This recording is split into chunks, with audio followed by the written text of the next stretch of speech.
అందరికీ నమస్కారం. మన చుట్టూ ఉన్న ఈ ప్రపంచం ఎంత వేగంగా పరుగులు పెడుతోందో కదా, కానీ మన లోపల నిజమైన ప్రశాంతత దొరుకుతోందా? ఈరోజు మనం ఆధునిక జీవితంలో మనం ఎదుర్కొంటున్న సవాళ్లకు సమాధానాల్ని కొన్ని దశాబ్దాల క్రితం నాటి జ్ఞానంలో వెతకబోతున్నాం. మనస్సు లూతుల్లోకి ఒక ప్రయాణం చేసి అసలైన శాంతిని ఎలా కనుక్కోవాలో చూద్దాం. మన ఈ అద్భుతమైన ప్రయాణానికి మార్గదర్శి ఎవరో తెలుసా? పరమపూజ్య గురుదేవ్ పండిత్ శ్రీరామ్ శర్మ ఆచార్యగారు రచించిన అఖండ జ్యోతి, ఏప్రిల్ 1947 సంచిక. ఇది కేవలమొక పుస్తకం కాదు, కాలానికి అతీతంగా వెలుగునిచ్చే ఒక జ్ఞానజ్యోతి అన్నమాట. రండి, ఇందులో ఉన్న మార్గదర్శకత్వంతో మన అంతర్గత శాంతికి దారి వెతుక్కుందాం. ఒక్కసారి ఆలోచించండి, ఈ హడావిడి సందడి ప్రపంచంలో నిజమైన శాంతి ఎక్కడ దొరుకుతుంది? మనలో చాలామంది ఏదో ఒక సమయంలో ఈ ప్రశ్న వేసుకునే ఉంటాం కదా. చుట్టూ ఎంత గందరగోళం ఉన్నా సరే మనసుని నిశ్చలంగా ఉంచుకోవడమెలా? అసలు విషయమేంటంటే, ఈ ప్రశ్నకు సమాధానం బయట ప్రపంచంలో లేదు, మన లోపలే ఉంది. సరే, ఇక మన అన్వేషణ మొదలు పెడదాం. మొదటి అడుగు అంతర్గత శాంతి. ఈ లోపలికి చేసే ప్రయాణాన్ని ఎలా ప్రారంభించాలో చూద్దాం. ఇది మనల్ని మన నిజ స్వరూపంతో కనెక్ట్ చేస్తుంది. ఆధ్యాత్మికత అనగానే చాలామందికి అన్నీ వదిలేసి ఎక్కడికో దూరంగా వెళ్ళిపోవాలనే ఆలోచనొస్తోంది. కానీ గురుదేవ్ చెప్పే అసలు సత్యం అది కాదు. నిజమైన సాధన అనేది మన రోజువారీ జీవితంలో ఒక భాగం కావాలి.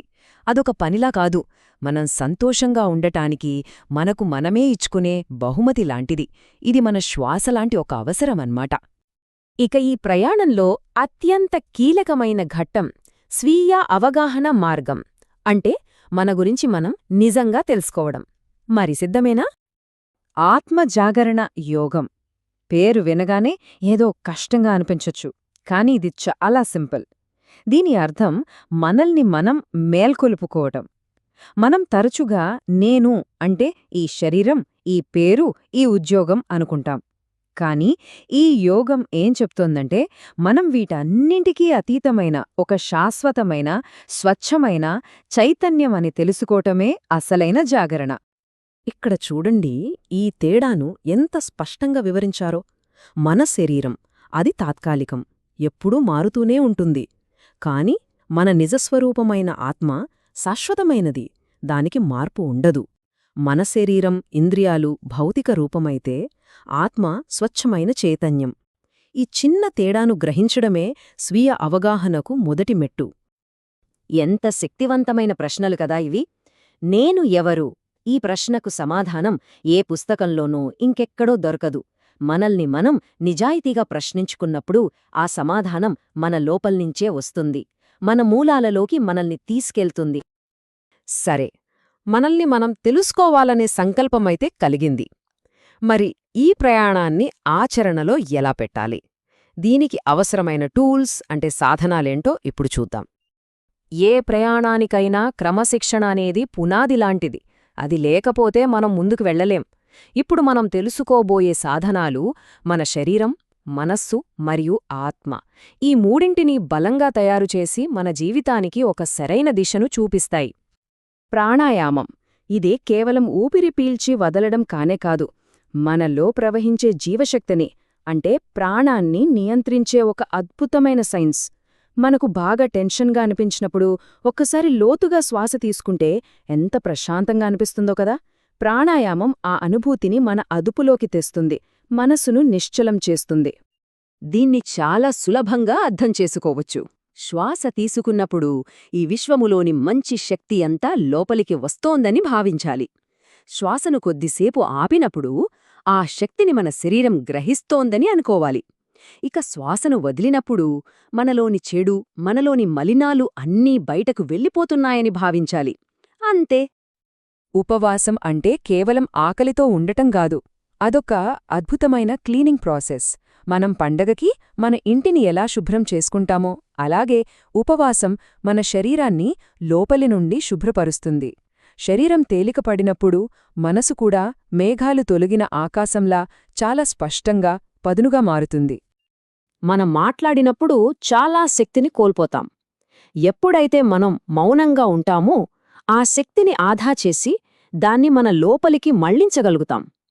అప్పుడు బయటి శబ్దాలు ఆగిపోయి మన అంతరాత్మ చెప్పేది మనకు స్పష్టంగా వినిపిస్తుంది. ఒక్కసారి ప్రయత్నించి చూడండి. ప్రాణాయామం, ఉపవాసం, మౌనం ఈ సాధనాలన్నింటినీ ఉపయోగించి మనం ఏం సాధించాలి? మన అంతిమ లక్ష్యమేంటి? అదే అంతర్గత విజయం. మనమీద మనం ఎలా విజయం సాధించాలో ఇప్పుడు చూద్దాం. అంటే అసలైన యుద్ధం బయట ఎవరితోనో కాదు, మన లోపలే జరుగుతుంది. మన ఆలోచనలు, మన భావోద్వేగాలే మనకు అతిపెద్ద శత్రువులు.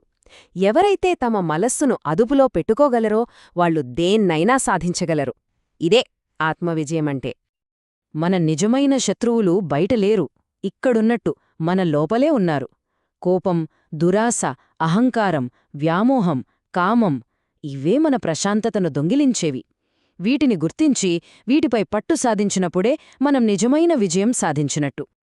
మరి ఈ అంతర్గత విజయం సాధిస్తే దొరికే బహుమతి ఏంటి? అదే సమత్వం.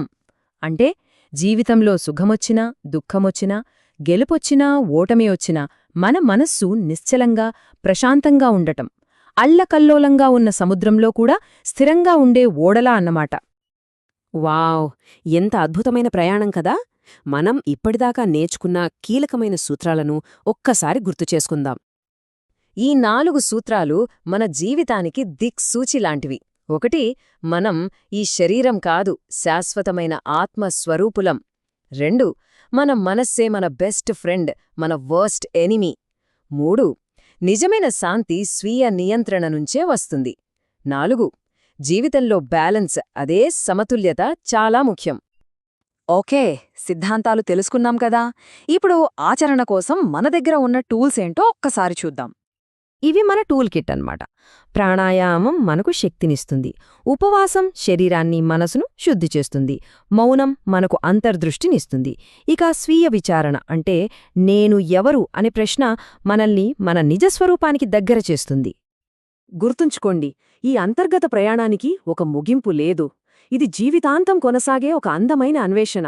ఈ జ్ఞానాన్ని స్ఫూర్తిగా తీసుకుని శాంతివైపు, మనల్ని మనం తెలుసుకునే వైపు మన ప్రయాణంలో మనం వెయ్యబోయే మొదటి అడుగు ఏది? ఆలోచించండి.